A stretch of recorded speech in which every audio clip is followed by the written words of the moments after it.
Hello everyone. तो आज मैं शुरू करने जा रहा हूँ चैप्टर 1 क्लास 10 बायोलॉजी, जिसका नाम है लाइफ प्रोसेस। तो सबसे पहले तो समझते हैं व्हाट इज़ लाइफ प्रोसेस। देखो, बहुत इंपॉर्टेंट चीज़ है। The process which maintain body functions and necessary for survival are called life process. बहुत ही सिंपल चीज़ है, ठीक है। इसके 4 टाइप्स से हमने nutrition, respiration, transportation and excretion, ठीक है। अब the process which maintain body function and necessary for survival are called life process. So first of all, nutrition is the process by which organism obtain nutrient from food. यानी कि nutrition क्या मतलब है? जो कि हमें प्रॉपर खाना provide कराएंगे, है ना। न्यूट्रिशन वो होता है न्यूट्रिएंट जिससे कि हमें सामान मिले, जैसे कार्बोहाइड्रेट वगैरह, वो सब कार्बोहाइड्रेट, फैट, अपने जो भी बहुत सारी चीज़ें, प्रोटीन्स वगैरह जो भी हमें खाने से मिलता है। अब फर्स्ट टाइप है इसका ऑटोट्रॉपिक न्यूट्रिशन। ऑटो का क्या मतलब है? जो अपने आप अपना काम कर रहे हैं, जैसे कि प्लांट, है ना। पौधे अपने आप सनलाइट से अपना खाना बनाते हैं, उनकी मम्मी थोड़ी है जो उनको खाना देगी। तो ऑटोट्रॉप का क्या मतलब हुआ? जो अपने आप अपना खाना बना रहे हैं, जैसे कि प्लांट, ट्रीज़, है ना, बैक्टीरियाज, फंगस भी इसके अंदर एक एग्जांपल हो सकता है। अब how many type of nutrition? तो इसके अंदर अगला टाइप है हेट्रोट्रॉपिक न्यूट्रिशन। तो हेट्रोट्रॉपिक क्या है? हेट्रोट्रॉपिक का क्या मतलब? जो दूसरे पे डिपेंड है ना। जैसे कि हम ह्यूमंस या एनिमल, हम दूसरे पे डिपेंड होते हैं कि दूसरा जब हमें खाना देगा पका के, तब हम उस खाने को खाएंगे, अदरवाइज़ हम नहीं खा पाएंगे, क्योंकि हम अपने आप नहीं कर सकते। अब जैसे मान लो अगर कल को खेती बाड़ी बंद हो जाए, तो हम क्या हवा खा के जिएंगे? हम जी ही नहीं पाएंगे, ठीक है। अब न्यूट्रिशन प्लांट को थोड़ा और डीप में समझेंगे। जैसे फर्स्ट ऑफ ऑल, जो प्रोसेस ऑफ फोटोसिंथेसिस, हमने बचपन से पढ़ा है फोटोसिंथेसिस के बारे में। क्या होता है? जब प्लांट अपना खाना खुद पकाते हैं, वो भी सनलाइट, एयर, वाटर की मदद से, उस प्रोसेस को हम फोटोसिंथेसिस कहते हैं, है ना। तो इसकी इक्वेशन नीचे हम स्क्रीन पे दे ही रहे हैं, उसको थोड़ा क्लियर हो गई, याद करना है। तो बहुत इंपॉर्टेंट आपकी इक्वेशन है। अब इवेंट जो भी अकर होते हैं फोटोसिंथेसिस के दौरान, वो सब मैंने आपको बता दिया। अब क्लोरोप्लास्ट को समझते हैं। तो these are the small organism found in plant cell, it contain chlorophyll, ठीक है। क्लोरोफिल उसके अंदर होता है। क्लोरोफिल में ना जो ग्रीन पिगमेंट है, जिसकी वजह से प्लांट जो अपना हरा होता है, ठीक है। और वो हरा प्लांट ही सनलाइट अब्जॉर्व करता है, याद रखना। जो पार्ट सूख जाता है वो हरा नहीं रहता, वो अब फोटोसिंथेसिस नहीं कर सकता। अब हेट्रोट्रॉपिक को थोड़ा और डीप में समझते हैं अपना। First of all saprophytic, then parasitic, then holozoic. Very important this 3 type of nutritions, बहुत ज़्यादा इंपॉर्टेंट है। इनको बहुत ज़्यादा डीप में करना बेटा, तब जाके अच्छे मार्क्स आ पाएंगे। सबसे पहले सेप्रोफाइटिक न्यूट्रिशन को समझते हैं, बहुत इंपॉर्टेंट है। अब देखो, सेप्रोफाइटिक न्यूट्रिशन आपका है क्या? The mode of nutrition in which organism obtain food from dead and decaying organic matter, यानी सड़े हुई चीज़ों में से अपना खाना निकालते हैं, ठीक है। जैसे कि बैक्टीरिया, जो जानवर मर जाते हैं, सड़ जाते हैं, तो उनके ऊपर लग के उनको और ज़्यादा गला देते हैं, ठीक है, और फिर उसमें से खाना खा लेते हैं। पैरासिटिक को समझते हैं। पैरासिटिक क्या है? It is a type of nutrition in which the organism live on और इनसाइड द बॉडी। जैसे कि जूं इसका सबसे बड़ा एग्जांपल है, या मॉस्किटो भी इसका बहुत बड़ा एग्जांपल है, ठीक है। इंग्लिश में जूं को लीज भी कहते हैं। कई सारे बच्चों के बालों में होगी, तो बेटा बाल धो लिया करो, साफ़ सफाई रखनी बहुत ज़रूरी है। चलो अब होलोजोइक को समझते हैं। The mode of nutrition that involve ingestion, digestion, absorption and assimilation, ठीक है। ये 4 प्रोसेस है, इनको आगे और डिटेल में करेंगे। इंजेशन मना बता देता हूँ, इनटेक होता है। डाइजेशन मना खाना पचाना, एब्जॉर्व करना और फिर एक्सक्रीट करना, ठीक है। अब हेट्रोट्रॉपिक न्यूट्रिशन के एग्जांपल समझते हैं। अब इसके अंदर के क्वेश्चन क्या बनते हैं? जैसे how nutrition occur in amoeba, तो it make its food from holozoic nutrition and it is a unicellular organism, यानी सिंगल है बेचारा, ये भी सिंगल है मेरी तरह, यूनिसेलुलर है ना। तो so that the nutrition which we see in amoeba is different from other animal because the whole process. Then respiration को समझते हैं हम। रेस्पिरेशन मना सांस लेना, है ना। जैसे हम सांस लेते हैं, इसको रेस्पिरेशन कहते हैं। आप देखो the process which break down the food to release energy, जो भी हम खाना खा रहे हैं उसको तोड़ता है छोटे छोटे हिस्सों में, ठीक है। अब इसमें मोस्ट ऑफ द जो एनर्जी होती है वो रिलीज़ कहाँ से होती है, ग्लूकोज से। तो फर्स्ट ऑफ ऑल क्या आएगा, एक्सटर्नल रेस्पिरेशन एंड इंटरनल। बेटा देखो दोनों अलग अलग चीज़ें हैं, एक्सटर्नल और इंटरनल, ठीक है। अब इनको भी हम डीप में समझेंगे क्या क्या प्रोसेस होता है एक्सटर्नल का, क्या क्या प्रोसेस होता है इंटरनल का, बिकॉज देखो दोनों टाइप की रेस्पिरेशन हमारी चलती है, ठीक है। जैसे कि अब हम सांस ले रहे हैं, ठीक है, नॉर्मल ऑक्सीजन हम इनटेक कर रहे हैं, कार्बन डाइऑक्साइड रिलीज़ कर रहे हैं, तो बेसिकली ये एक्सटर्नल रेस्पिरेशन को समझेंगे, एक्सटर्नल में ब्रीथिंग आएगा, ठीक है। अब इंटरनल रेस्पिरेशन को समझेंगे। इंटरनल रेस्पिरेशन क्या है, इंटरनल मतलब जो हमारे हर एक ऑर्गन, हर एक मसल तक पहुंचाएगा अपने ऑक्सीजन को, ठीक है। ये मसल बाय मसल होता है, ठीक है, जो कि आर्टरी के थ्रू चलता है, बहुत इंपॉर्टेंट है इंटरनल रेस्पिरेशन भी। अब रेस्पिरेशन ये तो ह्यूमंस और एनिमल की हुई। आप प्लांट की बात करते हैं तो ब्रीथिंग, गैसेस एक्सचेंज या रिलीज ऑफ एनर्जी, ये सब चीज़ें।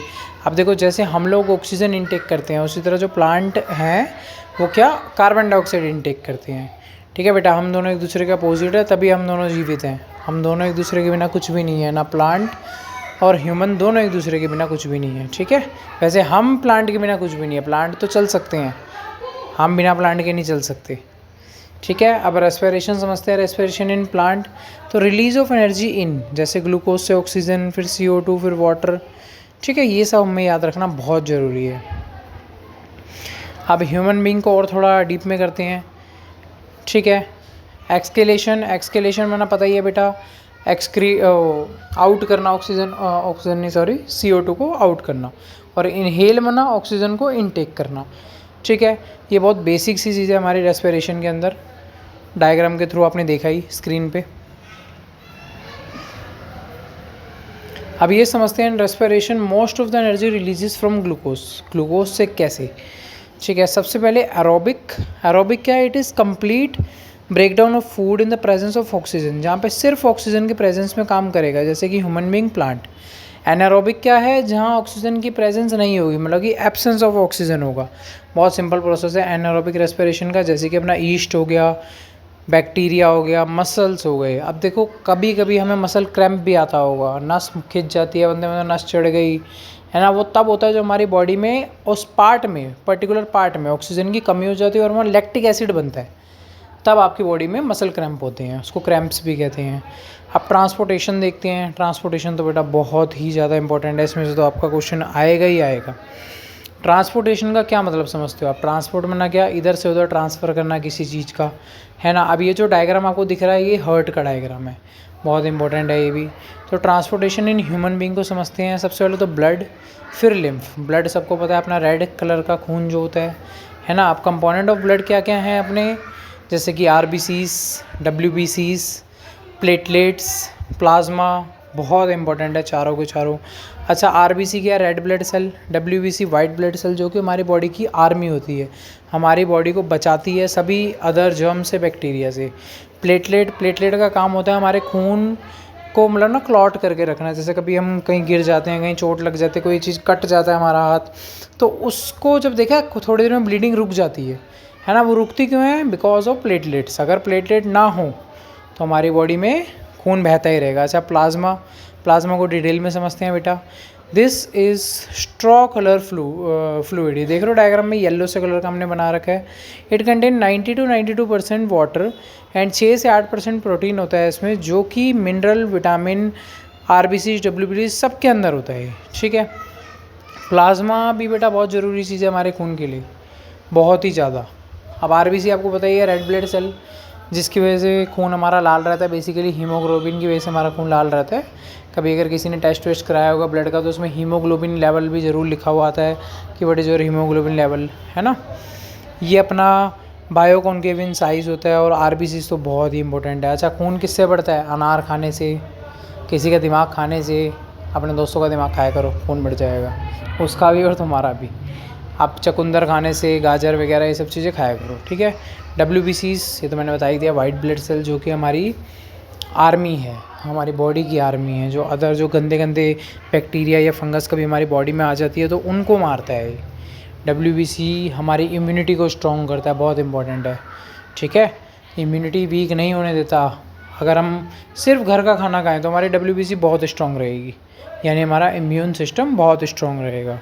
ठीक है, और ये मोमोज़ पिज़्ज़ा वालों का इम्यून सिस्टम बिल्कुल बकवास होता है। उनमें तो बेटा बैक्टीरिया बहुत जल्दी, वायरस बहुत जल्दी काम करते हैं अपना। प्लेटलेट को समझते हैं, प्लेटलेट मैंने बता दिया, ब्लड क्लॉटिंग में काम करता है। कभी भी कहीं चोट वोट लग जाए, कहीं वाउंड हो जाए तो उसमें से खून बहता है तो उसको रोकता है प्लेटलेट। जैसे सुना होगा कभी किसी को डेंगू हो जाता है, उसकी बॉडी में प्लेटलेट की मात्रा घट जाती है। बेटा वो मात्रा घटने से क्या होगा, अब उसकी बॉडी का खून जो है ना पतला हो गया, बेसिकली खून गाढ़ा नहीं रहा, खून पतला हो गया। पतला होने की वजह से और ज़्यादा बहेगा वो, तो इसलिए खून का गाढ़ा होना बहुत ज़रूरी है। मतलब इतना भी देखो, खून जो है ज़्यादा गाढ़ा भी नहीं होना चाहिए, पतला भी नहीं होना चाहिए, मिड में होना चाहिए। ठीक है, अब हार्ट को थोड़ा और हम डीप में समझेंगे कि हार्ट में है क्या। तो heart is a muscular organ made up of cardiac muscles. कई बार सुना होगा कार्डियक अरेस्ट, है ना, हार्ट अटैक को कहते हैं वो। And it is located in the chest cavity. अच्छा, हमारे हार्ट के 4 चैम्बर्स होते हैं। ठीक है, यानी 4 पार्ट्स होते हैं बेसिकली। ठीक है, 2 राइट में एंड 2 लेफ़्ट में। अब इनको और डीप में करेंगे। राइट और लेफ़्ट का क्या सीन है, बहुत ही ज़्यादा इंपॉर्टेंट है बच्चों, बहुत ज़्यादा। ठीक है, कार्डियक मसल देखो डायग्राम में शो हो रहा है आपको स्क्रीन पे। 1 नंबर से हमने प्लॉट करा है इसको, 2 number, then 3 third chamber, then 4 fourth chamber. ये चारों चैम्बर है हमारे हार्ट के। चैम्बर बना 4 हिस्से। ठीक है, बहुत इंपॉर्टेंट है बेटा 4 चैम्बर हार्ट हमारा। इसमें ब्लू कलर के अलग और रेड कलर अलग अलग शो इसलिए कर रखा है क्योंकि बेटा दोनों का काम ही अलग है। ठीक है, अच्छा, अब हम ह्यूमंस में बेसिकली डबल सर्कुलेशन चलता है। डबल सर्कुलेशन का क्या मतलब बनता है कि डबल सर्कुलेशन होता ही तब है जब खून को 2 बार छाना जाता है ना। इसमें क्या होगा बेटा, आपका डीऑक्सीजनेटेड ब्लड। डीऑक्सीजनेटेड का मतलब है जहाँ पे ऑक्सीजन के साथ साथ अदर गैसेस, अलग मटेरियल भी जमा हो रखे हैं, उन सबको साफ़ करना, उन सबको निकालना। फ्लो चार्ट की मदद से देखो हमने स्क्रीन पे पूरा आपको शो कर रखा है कौन सी चीज़ कहाँ से ब्लड जाएगा, कहाँ से कैरी करेगा अपने आप को। पूरा डबल सर्कुलेशन बहुत इंपॉर्टेंट है। 5 नंबर का क्वेश्चन इसमें आएगा ही आएगा। अब ब्लड वेसल को थोड़ा और डीप में समझते हैं। आर्टरीज और वेंस इसके 2 पार्ट हैं। ठीक है बेटा, आर्टरीज अलग है, आर्टरीज का काम अलग बताऊंगा, वेंस का काम अलग बताऊंगा। दोनों ही हमारे हार्ट के अंदर के हिस्से हैं। यहाँ देखो स्क्रीन पे आपको शो हो रहा है। अच्छा, ये जो बीच में देख रहे हो ऐसा लग रहा है दोनों हाथ मिला रहे हैं। ये जो हाथ मिला रहे हैं इनको हम कैपिलरीज कहते हैं। ठीक है, कैपिलरीज बहुत ज़्यादा थिक होती हैं, पहले ही बता दूँ, क्योंकि यहाँ पे पूरा ब्लड का एक्सचेंज चलता है। ठीक है, अब आर्टरीज को थोड़ा डीप में समझेंगे। आर्टरीज है क्या, ये थिक ब्लड कैपिलरीज होती है विच कैरी ऑक्सीजनेटेड। जो आर्टरीज है वो रेड कलर की होती है, कि जो भी रेड कलर का पार्ट है उसमें सिर्फ ऑक्सीजन वाला ब्लड है। ठीक है, रेड कलर से अंदाज़ा लगा लो कि ऑक्सीजन है। ब्लू होगा तो वो डीऑक्सीजनेटेड हो जाएगा, यानी वेंस। आर्टरीज का क्या याद रखना है बेटा, थिक कैपिलरीज हैं। थिक इसलिए होती हैं क्योंकि बेटा इसमें ऑक्सीजन होता है। अब ऑक्सीजन जो है ना, अगर वो थिन होती और ऑक्सीजन वाला ब्लड उसमें जाता तो वो ईजिली फट जाती और फिर हम मर जाते, है ना। तो इसलिए आर्टरीज बहुत थिक होती हैं। वेंस की बात करें वो थिन होती है बिकॉज इसमें डीऑक्सीजनेटेड ब्लड होता है, जो कि हमारी बॉडी में ब्लू कलर से शो होती है। लोगों को अपने हाथ में दिखती है वो ग्रीन या ब्लू कलर की नस, बेटा वो वेंस होती है। आर्टरीज काफ़ी डीप में होती हैं, आर्टरीज बहुत मुश्किल से दिखती हैं। ठीक है, और आर्टरीज हमेशा रेड कलर की होती हैं क्योंकि इसमें सिर्फ और सिर्फ ऑक्सीजनेटेड ब्लड होता है। और जो बीच में दोनों हाथ मिला रहे थे, जो दोनों दोस्त थे, वो थे कैपिलरीज। दोनों का काम होता है क्या करना, खून को ट्रांसफ़र करना। ठीक है, अब लिम्फ को समझते हैं बेटा। लिम्फ आपका क्या है, absorption and transport of fat from intestine. अब इंटेस्टाइन भी हमारी स्मॉल और लार्ज 2 होती हैं। ठीक है, इनको भी डीप में करेंगे। स्मॉल इंटेस्टाइन, अच्छा दोनों में बड़ी कौन है, स्मॉल और लार्ज में? स्मॉल ज़्यादा बड़ी है लंबाई में। बेटा उसका नाम स्मॉल इसलिए है, हमें पता होना चाहिए, क्योंकि उसकी थिकनेस की वजह से, है ना, थिकनेस उसकी छोटी होती है, इसलिए उस बेचारे का नाम स्मॉल रख दिया। ठीक है, आप ट्रांसपोर्टेशन इन प्लांट देखते हैं, बहुत इंपॉर्टेंट है। जाइलम फिलोएम, इनमें सिर्फ बहुत ईजी कंसेप्ट है, 2 ही चीज़ें होती हैं, जाइलम एंड फिलोएम। इन दोनों का ही काम है प्लांट में। अच्छा, प्लांट में क्या ट्रांसफ़र होता है, वाटर। ठीक है, क्योंकि जैसे हम जड़ों में पानी दे रहे हैं, अब इतना बड़ा पेड़, हम पेड़ के ऊपर बैठ के थोड़ी पानी देंगे, हम जड़ में देंगे। जड़ से पूरे पेड़ में ट्रांसफ़र होगा। तो बेसिकली इसमें 2 ही चीज़ें होती हैं, जाइलम फिलोएम। इनमें से एक का काम है पानी को ट्रांसफ़र करना, एक का काम है फूड और मिनरल्स को ट्रांसफ़र करना। तो जो पानी को ट्रांसफ़र करते हैं वो हमारे क्या होते हैं, जाइलम। जाइलम का काम होता है वाटर को कैरी करना, ठीक है, और नीचे से ऊपर मतलब डाउनवर्ड से अपवर्ड चलते हैं ये, जाइलम का काम ये होता है, ठीक है। ओनली अपवर्ड, ऐसा नहीं होगा कि आप ऊपर पानी डालोगे तो वो जड़ों तक आएगा, बिल्कुल भी ऐसा नहीं होगा। जड़ में पानी दोगे तो वो ऊपर तक ज़रूर चला जाएगा, देखो, ठीक है। जाइलम का अपना सिंपल सा काम है। अब ट्रांसपीरेशन देखते हैं, it is a process of loss of water as vapour. धूप भी तो पड़ी है, वेपर्स भी तो बनेंगे भाई प्लांट में से, तो वो ट्रांसपीरेशन हो गया। फिलोएम का काम देखते हैं। फिलोएम का काम है बेटा आपका क्या, फिलोएम में होगा फूड का ट्रांसफ़र होना, ठीक है, प्लांट्स में फूड का ट्रांसफ़र होना। ये भी हर एक पार्ट तक पहुंचता है आपका, लीव्स तक, फ्लावर्स तक, फ्रूट तक, ठीक है, स्टेम तक, सब जगह पहुंचेगा, ठीक है। ये भी रूट से ही शुरू होता है अपना बेचारा, नीचे से शुरू होगा, ये भी अपवर्ड चलता है, ठीक है, और पूरा वो यूनिडायरेक्शनल होता है, यानी वन डायरेक्शनल, एक ही तरफ को चलेगा, ठीक है। अब इसका ट्रांसलोकेशन देखते हैं। The transport of food from leave to other part of plant is called translocation, ठीक है। अब हम एक्सक्रीशन टॉपिक पे आ जाते हैं। एक्सक्रीट नाम से हमें पता है, एक्सक्रीट माना क्या, वेस्ट मटेरियल आउट करना। तो the biological process of removal of harmful nitrogenous metabolic waste, वो गैसेस फॉर्म भी हो सकता है, लिक्विड भी, सॉलिड भी, तीनों तरह के वेस्ट आपके एक्सक्रीशन में आते हैं। सबसे पहला मेटाबॉलिक एक्टिविटी देखते हैं, जिसमें क्या डाइजेस्टिव वेस्ट होगा, फिर रेस्पायरेटरी वेस्ट होगा, एंड देन नाइट्रोजीनियस, ठीक है। तीनों को अभी डिटेल में करेंगे, तीनों में ऐसा क्या है भाई, ठीक है। अच्छा, ये एनिमल और ह्यूमन की बात हो रही है, प्लांट का अलग होता है, ठीक है। अभी फ़िलहाल हम किसकी बात कर रहे हैं, ह्यूमन एक्सक्रेटरी सिस्टम। तो इसमें क्या होता है, पेयर ऑफ किडनीज, यानी सब में 2 किडनी है भाई, 1 pair of ureter, 1 urinary bladder, 1 urethra. बेटा पेयर देखो, सिर्फ 2 चीज़ का बोला मैंने, किडनी और यूरेटर। यूरिनरी ब्लैडर बेचारा एक है और यूरिथ्रा भी एक है, ठीक है। किडनीज़ तो बेटा ये जो राजमा जैसी दिख रही है तुम्हें पिक्चर में, ये किडनी है। किडनी का काम बहुत इंपॉर्टेंट है, ये हमारे ब्लड को साफ़ करता है बेसिकली, ठीक है। अब किडनीज़, कई बार तुमने सुना होगा, कई लोग कहते हैं भाई किडनी बेच के आईफोन ले ले, तो किडनी के बिना ये लगा लो कुछ भी नहीं है। वैसे मजाक मस्ती के लिए बोलते हैं, लेकिन हमें ऐसा कभी करना भी नहीं चाहिए, अपने बॉडी पार्ट से कोई खिलवाड़ नहीं करना चाहिए। Kidneys is the reddish brown bean shape organ, इसको बीन शेप ऑर्गन कहते हैं, राजमा जैसा दिखता है, ठीक है। एब्डोमेन के पीछे, मतलब पेट के पीछे की तरफ होता है। Whose main function is filtration of blood and removal of waste, waste को रिमूव करना, फिल्टर करना, छानता है बेचारा, छन्नी है, जैसे चाय छानते हैं हम उस तरह से। यूरेटर देखते हैं। Ureter are 2 thin tube which drain out urine from kidney to urinary bladder. ये पतले पतले पाइप तुम्हें दिख रहे होंगे, ठीक है, ये यूरिन हमारा निकालता है इसमें से। अब जैसे जैसे इसमें फील होता जाएगा, हमें फील होता है कि भाई बाथरूम जाना है ना, ये फील भी हमें कराता है। अच्छा, कई लोग होते हैं उनको पता नहीं लगता, जैसे छोटे बच्चे होते हैं ज़्यादातर, वो नींद में कर देते हैं।